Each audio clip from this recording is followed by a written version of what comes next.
Je vais le dire sincèrement, on va parler politique avec Christophe Jacobizine. Bonjour Christophe. Bonjour Jacques, bonjour à tous. Cette campagne vraiment décevante. Et je trouve le comportement de tous ces responsables politiques décevant, et puis même les nôtres, quand on pense que maintenant on publie des sondages curieux. Et si un tel ou une telle ne se présentait pas, qu'est-ce que ça donnerait?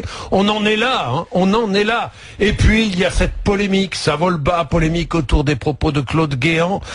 Nouvelle polémique initiée par le ministre de l'Intérieur, qui avait quelques idées derrière la tête. Vous nous conduisez ce matin dans les coulisses de cette déclaration volontairement choc, Christophe. Oui, car on est en effet en pleine opération de communication politique. C'est un coup longuement et savamment préparé, un coup pour faire parler de lui, faire réagir, faire polémiquer. Au fond, que dit Claude Guéant donc hier? Toutes les civilisations ne se valent pas.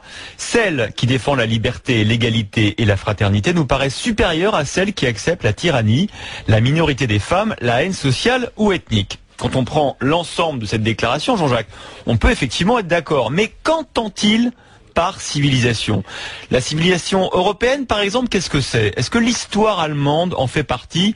La Shoah, l'extermination de 5 millions de juifs, ça aussi c'est notre civilisation. On pourrait multiplier les exemples de barbarie dans toutes les civilisations. Claude Guéant ne s'embarrasse pas de ces détails. Quand il parle de civilisation, écoutez à quoi il pense. Hier, il a pris la peine de préciser sa pensée sur France Inter. Toutes les civilisations ne se valent pas. Exemple, lorsque se pose la question de l'interdiction du voile intégral, eh bien, la majorité présidentielle vote l'interdiction du voile intégral et les partis socialistes ne participent pas au vote.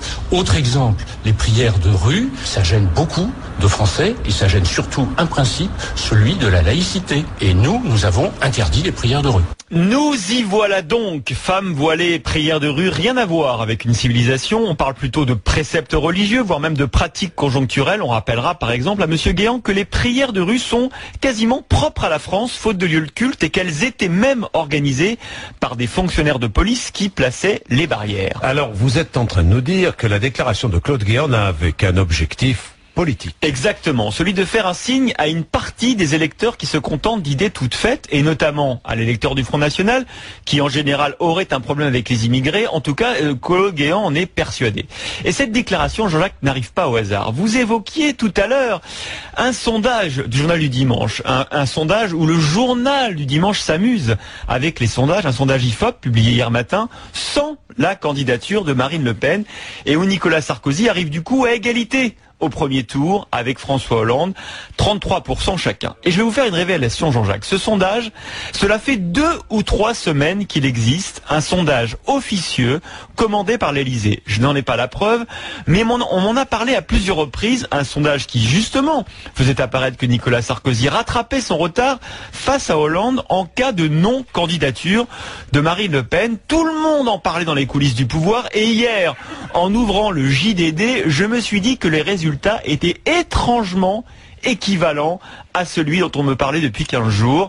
Du coup, on comprend mieux la stratégie de Claude Guéant, faire un signe aux brebis sans bergère du Front National. Oui, cette manœuvre politique n'est pas du goût de tout le monde, même à droite. À commencer par Alain Juppé, invité hier de BFM TV 2012, RMC Le Point.